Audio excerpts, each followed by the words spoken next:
The abuse in my story started with incessant barking dogs who barked arm's length from my bedroom window, and it barked so loud there was no escape from it anywhere in our house. The view from Neil Brooks' bedroom shows the proximity of the Millers' home.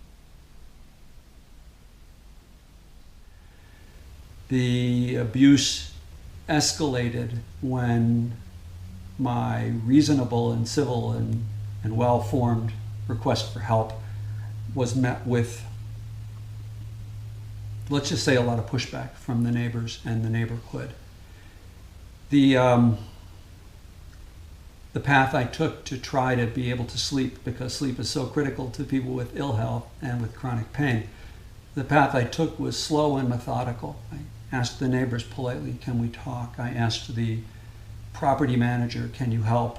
The proximity of the dogs to our bedroom was ridiculous. There just literally was no escaping, and it was like a bomb going off outside the window. You couldn't sleep through it. No matter what resource I employed to try to get help, nobody helped. I was denied. When I got to the homeowners association, which I was reluctant to do because it was a small neighborhood of 44 homes, and we were pretty much the last to move in. So I knew that I was asking for help from people who knew each other. They unleashed a torrent of personal attacks on me, and we're not going to help you, and we like your neighbor, and we don't like you, and how dare you try to disturb the Shangri-La that is this neighborhood.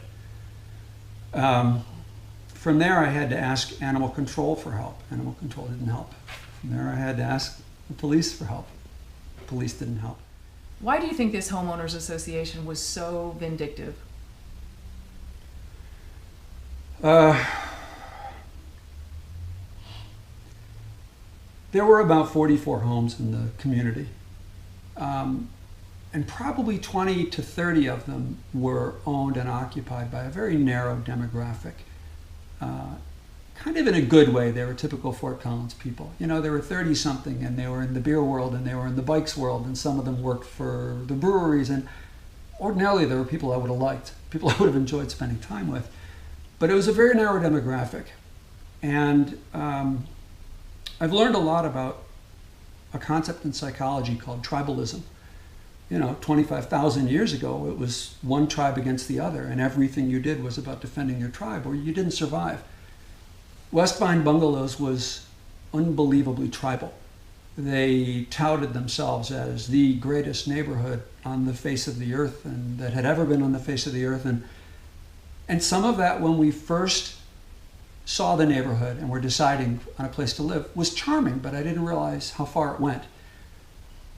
They perceived a complaint from a new guy, no matter how valid the complaint was, as a threat to their existence. They got all tribal. The villagers came out with the torches and the pitchforks, and they were going to rid this Shangri-La of this terrible disease any way they could. And they did. Prior to your experience in the West Vine Bungalows, had you ever had any conflicts with neighbors throughout your life?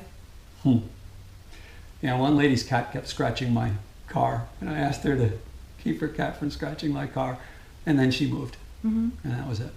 But no, I've always had great relationships with my neighbors.